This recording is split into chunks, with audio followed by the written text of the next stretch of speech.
యోహాను సువార్త 11వ అధ్యాయము 45-48 వచనాలు చదువుకుందాం.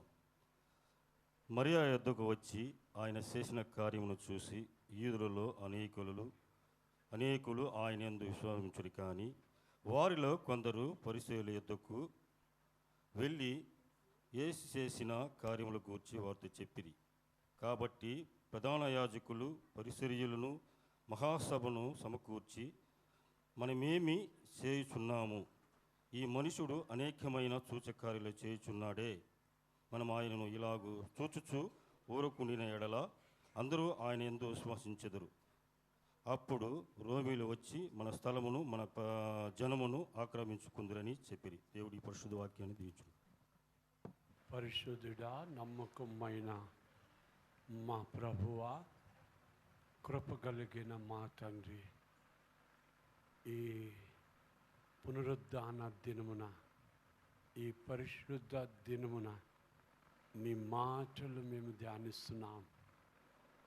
నీ మాటలు మేము ధ్యానించబోతుంటుండగా యోహాను సువార్త 11వ అధ్యాయం 45 నుండి 48 వరకు మీరు దాచిపెట్టిన వర్తమానం మేము వినబోతున్నాం. ఆ మాటలు మా జీవితాల్లో, మా వినికిడిలో మీరు ఆశీర్వదింపజేసి మహిమ పొందండి. యేసు నామమున అడుగుచున్నాం తండ్రి, ఆమేన్. దేవుని జనాంగమా, స్తోత్రాలు. దేవుని జనాంగమా, ప్రభువుకి స్తోత్రం. ఇక్కడ వాక్యంలో యేసు ప్రభు లాజర్ని సమాధి నుండి లేపాడు. లేపిన తరువాత జరిగిన సంఘటనలు మనం ఇక్కడ ధ్యానం చేయబోతున్నాం. ఈ లేఖన భాగంలో మనం ధ్యానించబోతున్న విషయాలకు ముందుగా ఒక విషయం మనం అర్థం చేసుకోవాలి. కొరింథీయులకు రాసిన మొదటి పత్రికలో ప్రియులారా 2వ అధ్యాయం 11వ వచనంలో దేవుని సంగతులు దేవుని ఆత్మకే కానీ మరి అవనికి తెలియదు. యేసుక్రీస్తు మనస్సు మనము ఎరిగిన వారమై ఉండాలి. ఆయన మనస్సులో వేదన ఒకటి ఉందంట. మనందరి మనస్సులో వేదన ఉన్నట్టే సృష్టికర్త అయిన యేసు ప్రభు మనసులో కూడా వేదన ఉందంట. ఆయన మనస్సులో ఉండే వేదన ఏంటి? ఎందుకంటే లాజరు చచ్చిపోయి లేచినాడు కానీ యూదులలో అనేకులు ఇది అర్థమైందమ్మా. మన బతుకు ద్వారా, మన చచ్చిపోయేట ద్వారా యేసయ్యకి మహిమ కలగాలి. నీ తోడే లేకుంటే నా గుండె ఆగునయ్యా, నీ నీడే లేకుంటే నా ఊహ తెలియదయ్యా. నీ తోడే లేకుంటే నా గుండె ఆగునయ్యా, నీ నీడే లేకుంటే నా ఊహ తెలియదయ్యా. నీ మాటే లేకుంటే నా బ్రతుకే శూన్యమయ్యా. నీ కృపయే లేకుంటే నేనేమవుతానో ఏమో యేసయ్యా. నీ తోడే లేకుంటే నా గుండె ఆగునయ్యా, నీ నీడే లేకుంటే నా ఊహ తెలియదయ్యా. నా బ్రతుకులో నీ ప్రేమను కలకాలం నిలవాలని, నా బ్రతుకులో నీ ప్రేమను కలకాలం నిలవాలని. సావు మూలమైన బ్రతుకు మూలమైన, సావు మూలమైన బ్రతుకు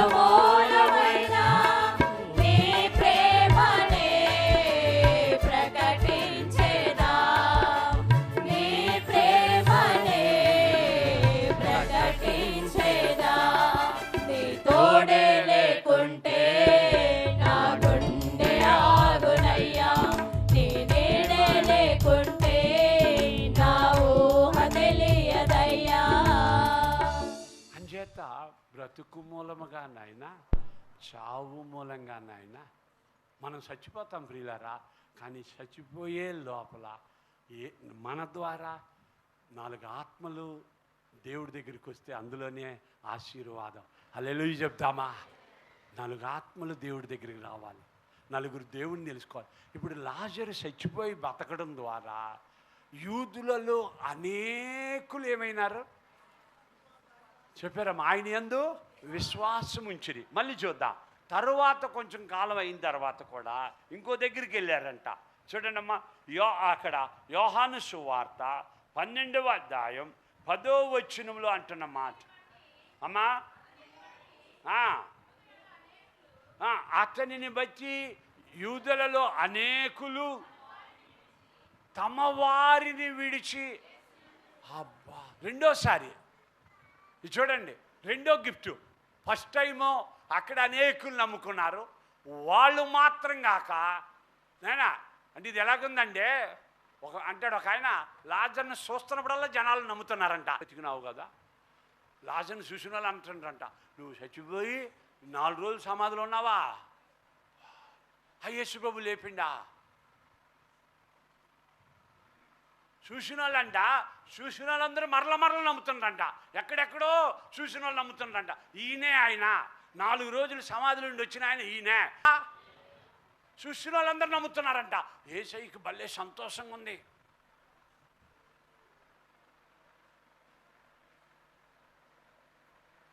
అర్థమైందా? చూడండి అమ్మా, అంత మాత్రం కాదు, యేసయ్యని ప్రసిద్ధి చేసినారంట. యోహాను సువార్త 12వ అధ్యాయం 18వ వచనంలో ఆ మాట చూస్తున్నాం. అంతేగాక అందుచేత ఆ సూచక క్రియ చేసినని. అబ్బా, ఏ సూచక్రియ? లాజర్ని 4 రోజులు సమాధిలో ఉంటే లేపినాడబ్బా. ఆ సూచక్రియ విని అనేకులు ఆయన చూడడానికి వచ్చిందంట. మన సాక్ష్యాలు చిన్నవి కాదు నాయన. మీరు ఎంతమంది మీ సాక్ష్యాలు కప్పేస్తున్నారు అమ్మా, కొంచెం కింద మంచం కింద కప్పినట్టు కప్పేస్తున్నారు. ఎన్ని సంవత్సరాల తర్వాత బిడ్డ ఇచ్చినాడు నీకు? ఎన్ని సంవత్సరాల తర్వాత బిడ్డని ఇచ్చినాడు? 15 సంవత్సరాల తర్వాత. చిన్న సంగతి అదే. ఒక తాగుబోతాడు, తండ్రి తాగుబోతు, కొడుకు తాగుబోతాడైన ఆ వ్యక్తి 3 అంతస్తుల బిల్డింగ్ కట్టడం చిన్న సంగత? చూసిన వాళ్ళందరూ చెప్తుండంట, 4 రోజులు సమాధిలో ఉండి వచ్చిన మనిషి ఇదేనబ్బా. ఆ యేసు ప్రభు లేడా? ఆయన లేపిన మనిషి ఇదేనబ్బా. చూసిన వాళ్ళందరూ నమ్ముతున్నారంట. ప్రభువుకి ఎంత సంతోషంగా ఉందా. ఇదిదా నేను ఎదురు చూసింది, ఈ మంచి కార్యం జరగాలనే.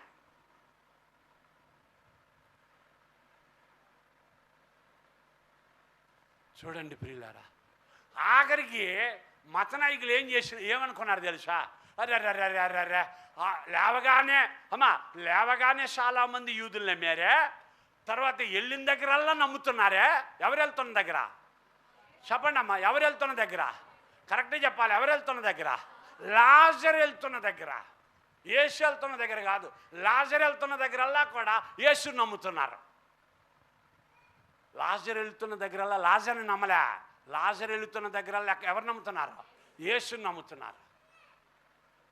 ఇది చూసి 12వ అధ్యాయం 11వ వచనంలో ఆ మత నాయకులు ఏం చేస్తానంట, లాజర్ని చంపేస్తే సరిపదా, లేపేద్దాం. Glory to God. ఎవరిని లేపేద్దాం చెప్పండి ప్రియులారు? ఎవరిని లేపేద్దాం? జీవితంలో అమ్మా బ్రదర్ సిస్టర్స్ చచ్చిపోతాం ఏదో ఒక రోజు. పక్కన ఉన్నదో చెప్పండి, సాధించి చచ్చిపోదాం. కారణం ఏంటంటే సాధించాలి. ఇప్పుడు ఆయన చచ్చిపోయినా పర్వాలే, ఎందుకంటే ఆయన చేసిన కార్యం మాట్లాడుతూ ఉంది. బతుకుతాం ప్రియులారా, చచ్చిపోతాం ప్రియులారా, కానీ సాధించి చచ్చిపోదాం. నువ్వు నేను యేసయ్య బిడ్డలం కనుక ఎన్ని ఆత్మని సంపాదిద్దాము, నా మూలంగా, నా బతుకు మూలంగా, నా సావు మూలంగా. ఒక్కొక్కరు అనుకోండి, నా బతుకు మూలంగా, నా సావు మూలంగా నేను ఎన్ని ఆత్మలు సంపాదిస్తాను, ఎన్ని మందిరాలు కడతాను, ఎన్ని సంఘాలు స్థాపిస్తాను. నా బతుకు ద్వారా యేసయ్య కార్యం జరగాలి. జయకుమార్ గారు అక్కడక్కడ సేవ చేస్తున్నాడు, సంతోషం. ప్రవీణ్ మన సంఘం తరపున వెళ్ళి సేవ చేస్తున్నాడు, సంతోషం. ఎంపీ సుకుమార్ మన సంఘం తరపున అక్కడికి వెళ్ళి సేవ చేస్తున్నాడు, సంతోషం. అలాగే పర్చూరు అంతోని ఆంధ్రాలో సేవ చేస్తున్నాడు, సంతోషం. కమాన్, నీ బతుకు మూలంగా అయినా, నీ సావు మూలంగా అయినా 4 ఆత్మలు సంపాదించు, 4 స్థలాల్లో యేసయ్య సంఘాలు పెట్టు. ఇది దేవుడికి ఇష్టమైన కార్యం.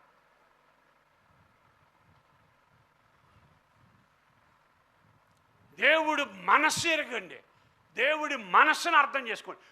ఉన్న దగ్గరే తిరగబాకండి, ఉన్న దగ్గరే చుట్టూ తిరగబాకండి. పొండి, నువ్వు పాట పాడతావా, ప్రార్థిస్తావా, ఆరాధన చేస్తావా, ఆత్మలు నడిపిస్తావా, బోధిస్తావా? కమాన్, నీ బతుకు మూలంగానైనా, నీ సావు మూలంగానైనా 4 నడిపించు. ఎవరిని? ఎక్కడికి? యేసయ్య దగ్గరికి. ఆ వైరాగ్యం మనలో రావాలి. అమ్మా, తినే సాంబార్ తింటాం, సంగడి మీద తింటాం, వండుకునేది వండుకుంటాం, తినేది తింటాం, కడుక్కునేది కడుక్కుంటాం. అందరూ బతుకుతున్నాడు, నువ్వు బతకడం కాదు. పక్కన వాళ్ళతో చెప్పు, నువ్వు స్పెషల్. స్తోత్రాలు, నువ్వు స్పెషల్. నీ బతుకు మూలంగానైనా, నీ సావు మూలంగానైనా కొంతమంది అయినా యేసయ్య దగ్గరికి రావాలి. ఏళ్ళెల్లమ్మడి తిరగకపోతే ఏమే, వీళ్ళెల్లమ్మడి తిరగకపోతే ఏమే, వీళ్ళ దగ్గరికే నువ్వు రాకపోతే ఏమే? ఏం ప్రపంచంలో నీకు ఎక్కడ స్థలం లేదా? Glory to God. ఇక్కడ సంఘం ఉంది, ఇక్కడ పెద్దలు ఉన్నారు, ఇక్కడ కాపరు ఉన్నాడు.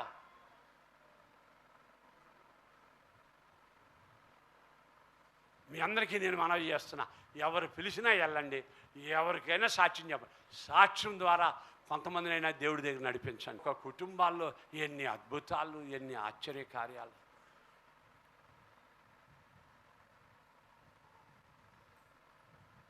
కనుక లాజరు లేవగానే కొంతమంది యూదులు విశ్వసించినారు. రెండోసారి ఇంకో స్థలంలో కూడా మళ్ళీ ఏం చేసిందమ్మా? యూదులు విశ్వసించినారు. మూడోసారి ప్రభు వెళ్తుంటుండగా గ్లోరీ టు గాడ్, ప్రభు వెళ్తుంటుండగా ఎంతోమంది ప్రసిద్ధి అయినారు. 4వదిగా ఆయన్నే చంపాలని చూసినారు. ఈయన చంపేస్తే సరిపోలే, ఈయన ఎక్కడికి వెళ్తే అక్కడ రక్షణ పడుతుండ్రా, ఈయన ఎక్కడికి వెళ్తే అక్కడ యేసయ్యని నమ్ముకుంటుండ్రా, కనుక ఈయన చంపేస్తే సరిపోలే. ఇంకో సంగతి ఏంటమ్మా, ఆయన చంపేస్తే మళ్ళీ లేపేస్తాడు యేసయ్య, లేడక్కడ లేపడానికి. ఆ మూర్ఖులకి అర్థం కాలే. ఈయన చంపేద్దామన్నారు, చంపేస్తే మళ్ళీ యేసయ్య ఏం చేస్తాడమ్మా? ఫస్ట్ టైం లేపినాడు రెండోసారి లేపడా? Glory to God. First time గర్భం ఇచ్చినాడు, మూడోసారి గర్భం ఇలా ఇస్తాడు ఆయన, ఎన్నిసార్లైనా ఇస్తాడు ఆయన. Glory to God. దేవుడికి అసాధ్యమైందే ఏమీ లేదు. ఎట్టనైనా అసాధ్యమై ఏమున్నది, అసాధ్యమైనది ఏమున్నది, అసాధ్యమైనది ఏమున్నది, అసాధ్యమైనది ఏమున్నది. యూదా స్తుతి గోత్రపు సింహమా, యేసయ్యా నా ఆత్మీయ ప్రగతి నీ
అనుకోవచ్చు, నేను ఒక ఆడదాన్నయ్యా, నేను ఒక బలహీనరాలనయ్యా, నేను ఒక బలహీనుడినయ్యా, నా వల్ల ఏం జరుగుతుంది, నేనేం చేయగలను, జాగ్రత్తగా వినండమ్మా, నేనేం చేయగలనయ్యా అని మనం అనుకుంటాం.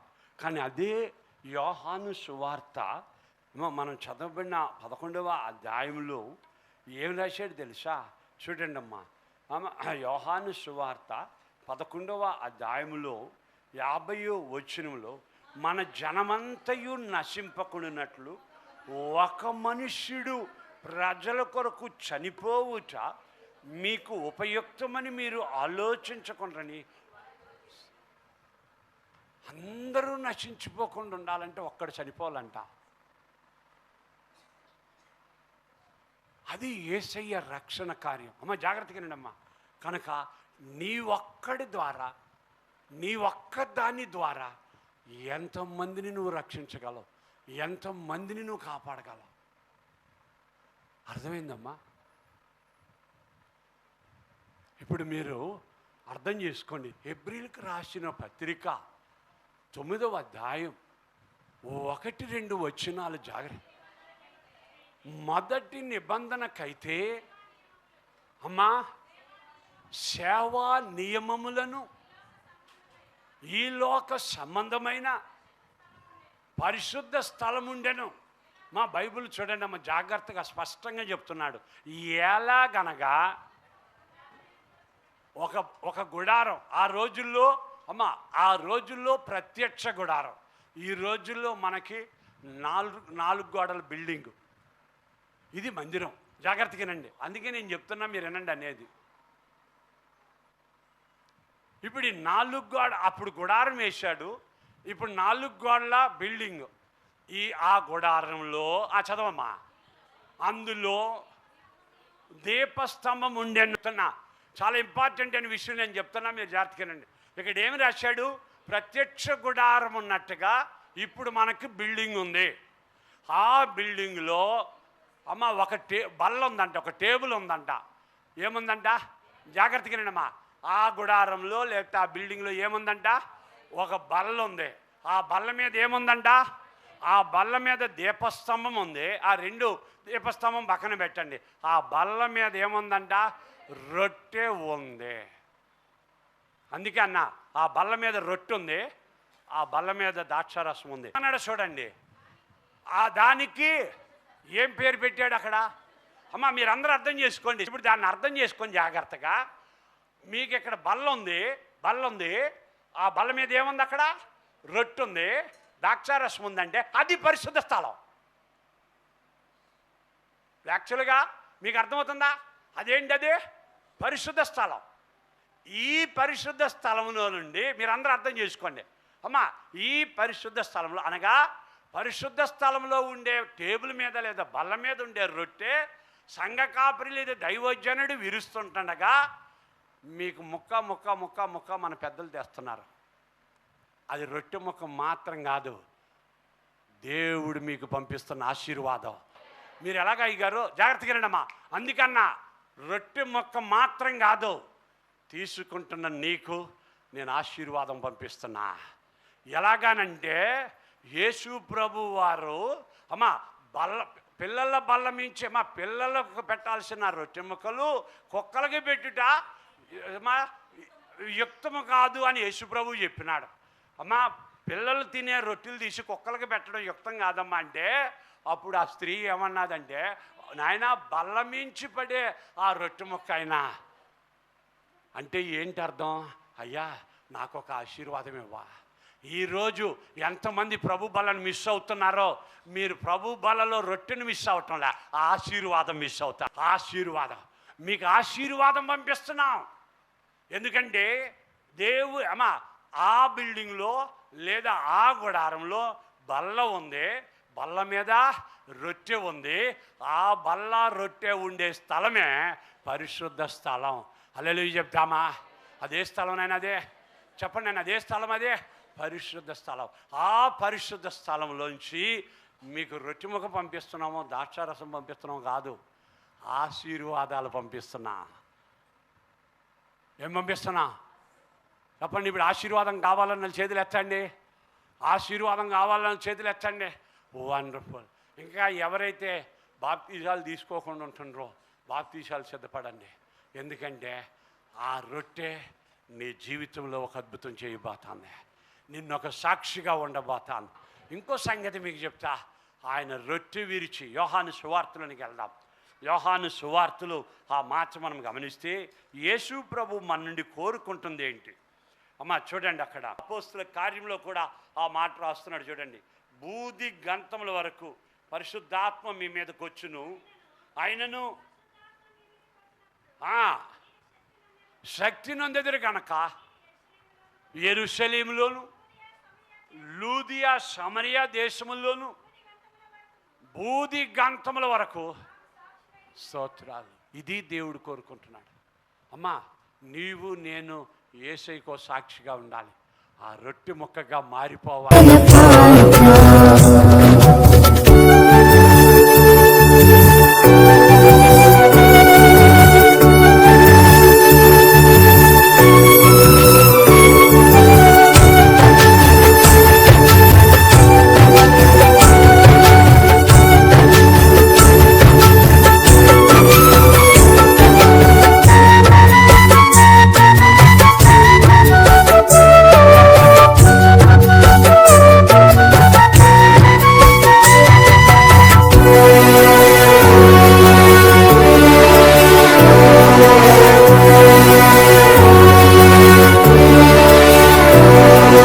చెల్లుమని కొట్టింది ఒకరు, తన మోము పైన ఉన్నింది మరి ఒకరు.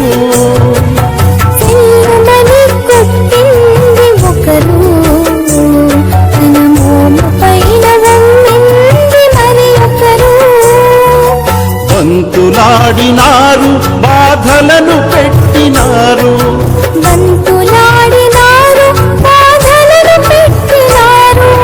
నోరు తెలువలేదాయ ప్రేమ, బదులు పలుకలేదాయ ప్రేమ.